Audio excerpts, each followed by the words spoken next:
వాళ్ళ పరిస్థితి ఏంటంటే అయ్యే ఖర్చే. పెద్ద సినిమాకైనా చిన్న సినిమాకైనా మనకి బేటాలు కానీ ఖర్చులు కానీ ఒకటే.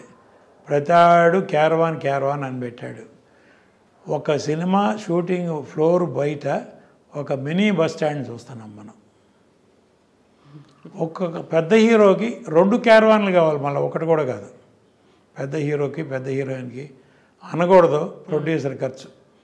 ఒక bus stand, mini bus stand plus ఆ క్యారవాన్ నుంచి ఫ్లోర్లోకి రావడానికి హీరో చుట్టూ 10 మంది బౌన్సర్లు ఉండాలి. ఇది కిడ్నాప్ చేస్తారా స్టూడియోలో? అది బంధానా లేకపోతే ఎచ్చులా ఏమని చెప్పాలి? అది ఎవరి సొమ్ము? ఎగ్జిబిటర్ దగ్గర నుంచి, సైకిల్ స్టాండ్ దగ్గర నుంచి, క్యాంటీన్ దగ్గర నుంచి ఎగ్జిబిటర్ దగ్గర నుంచి డిస్ట్రిబ్యూటర్ దగ్గర నుంచి ప్రొడ్యూసరు. మనం ఇంత ఖర్చు పెడుతున్నామే.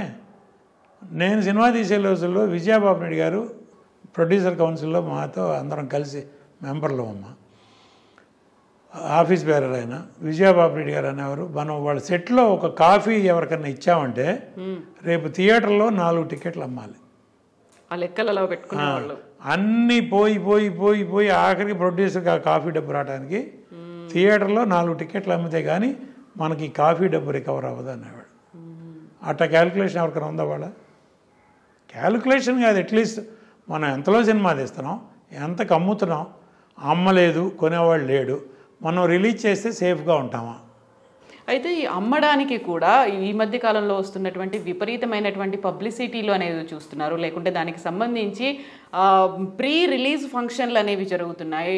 ట్రైలర్లు కావచ్చు, టీజర్ల రూపంలో అవుతున్నాయి కావచ్చు. వాటిలో ఉన్నాయే సినిమాలో ఉన్నాయి, అంతకుమించి సినిమా ఏమి ఉంటలా. టీజర్లో మీరు ఏం చూపిస్తున్నారో, ట్రైలర్లో ఏం చూపిస్తున్నారో అయ్యే మెయిన్ షాట్లు. సినిమా ఏం లేదు, అంత సీన్ లేదు. లేకపోతే ఇంత అడావుడు ఎందుకు? అంతకుముందు మనం 50 days function, 100 days function, silver Jubilee function చేసాం. ఇప్పుడు audio function, teaser function, trailer function అంతే. సినిమా రిలీజ్ అయినాక 2వ వారం ఫంక్షన్ చేయాలి. లక్కీగా మన సినిమా 2వ వారం పోస్టర్ పెడితే 2వ వారం ఫంక్షన్ చేయాలి, 100 రోజుల ఫంక్షన్ కాదు.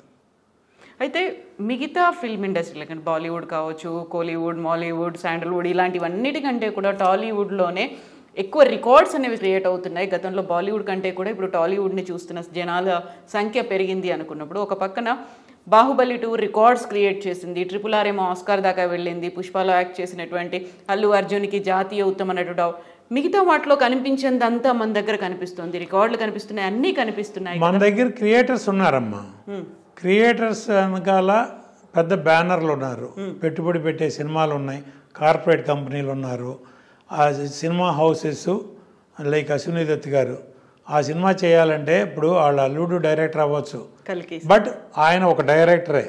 ఆయన మొన్న అశ్విని దత్ గారు ఒక ఇంటర్వ్యూ ఇచ్చారు, నేను ఏ సినిమా తీసినా మా డైరెక్టర్కి ఏం కావాలంటే అది సమకూర్చేవాడిని అంతే.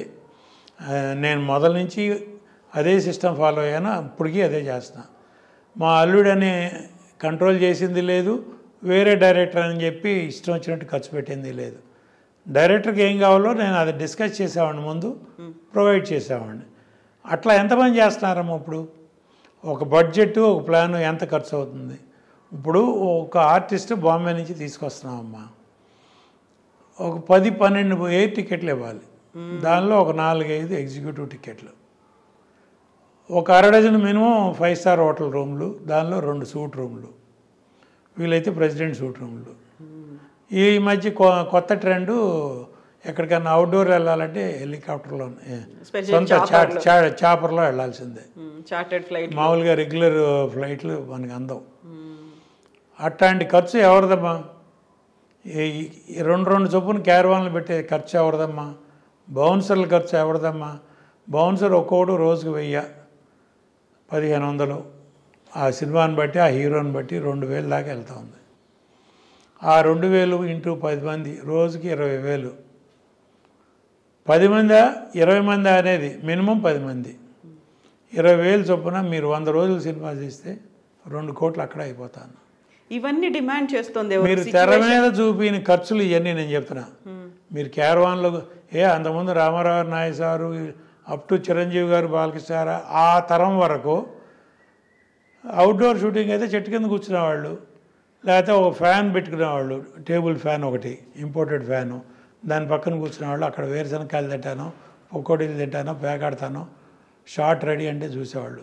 వాళ్ళు రాగానే ముందు సీన్ చదివేవాళ్ళు, సీన్లో వాళ్ళ క్యారెక్టర్ ప్రకారం డైలాగులు చదివేవాళ్ళు. అవన్నీ ముందు బుర్రకు ఎక్కించుకున్న తర్వాత పేకాడుకునేవాళ్ళు. ముందే షార్ట్కి గ్యాప్లో వెళ్ళి పేకాడుకుందామని కాదు. ముందు రాగానే వాళ్ళ సీన్ ఏంటి, దీనిలో నా డైలాగులు ఏంటి, ప్రతి డైలాగు బుర్రకు ఎక్కించుకున్న తర్వాత అప్పుడు టైంపాస్ చేసేవాళ్ళు. లేకపోతే టైంపాస్ లేదు.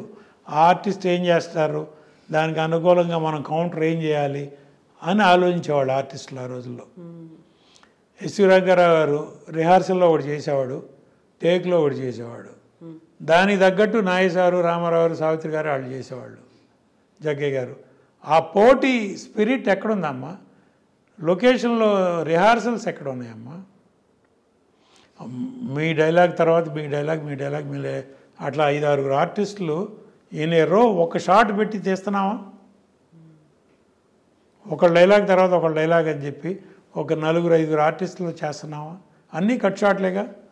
ఒక పేజీ డైలాగు గుర్తుపెట్టుకుని చెప్పగలిగే 2-3 హీరోలు ఉన్నారమ్మా. పేర్లు అనవసరం, మనకు అనవసరం. మిగతా వాళ్ళందరూ డబ్బింగ్లో చూసుకుందాంలే, అక్కడ చూసుకుందాంలే. ఏంటి అయితే ఇప్పుడు క్యారవాన్లు కావచ్చు, లేకుంటే వాళ్ళకి ఇచ్చేటువంటి ఫెసిలిటీలు, బౌన్సర్లు, మిగతావన్నీ కూడా అక్కడ హీరో డిమాండ్ చేస్తున్నారా, సిచ్యువేషన్ డిమాండ్ చేస్తుందా, స్టోరీ డిమాండ్ చేస్తుందా, డైరెక్టరా, లేకపోతే మనకి ఇలాంటిదంతా హై సెటప్ ఉండాలి? ప్రొడక్షన్ ఎగ్జిక్యూటివ్ డిమాండ్ చేస్తాడు. హీరోల ముందు నేను బ్లేమ్ చేయను. ఒక డైరెక్టరు ప్రొడక్షన్ ఎగ్జిక్యూటివ్ని ఇస్తాడు.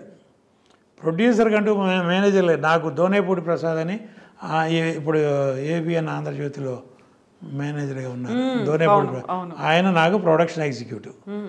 దోనేపూడి ప్రసాద్ గారు నాకు ఉండేవాడు. ఆయన పొద్దున్న 5ంటికి వచ్చి ఆర్టిస్టులందరికీ ప్రోగ్రాం చెప్పేవాడు, వాళ్ళ కార్లు పంపేవాడు, వాళ్ళందరినీ లొకేషన్లో 7 గంటల కాల్ షీట్ అంటే 6:30కి లొకేషన్లో పెట్టేవాడు ఆయన మొత్తం అందరినీ. మోహన్ బాబు గారు రేపు 7ంటికని కాల్ షీటు, మీరు 6:30 కల్లా వస్తే బాగుంటుంది. ప్రసాద్ నేను 6:30 వస్తాను, షాడ్ దిగిపోతే మాత్రం నేను నిన్ను కొడతాను అనేవాడు.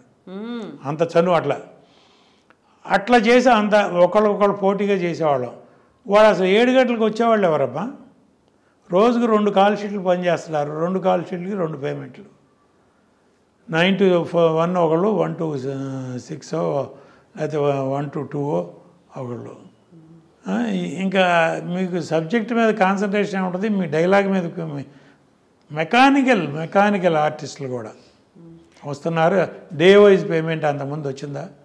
అంతకుముందు సినిమా, అమ్మ నీకు పలానా క్యారెక్టరు ఇన్ని రోజులు మాకు కావాలి, ఇంత మీ రెమ్యునరేషన్, కొంత అడ్వాన్సు, మధ్యలో కొంత, డబ్బింగ్ కొంత.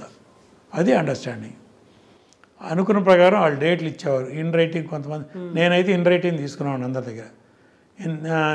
ఇచ్చేవాళ్ళు, లేకపోయినా డేట్లు ఆర్డర్ చేసేవాళ్ళు.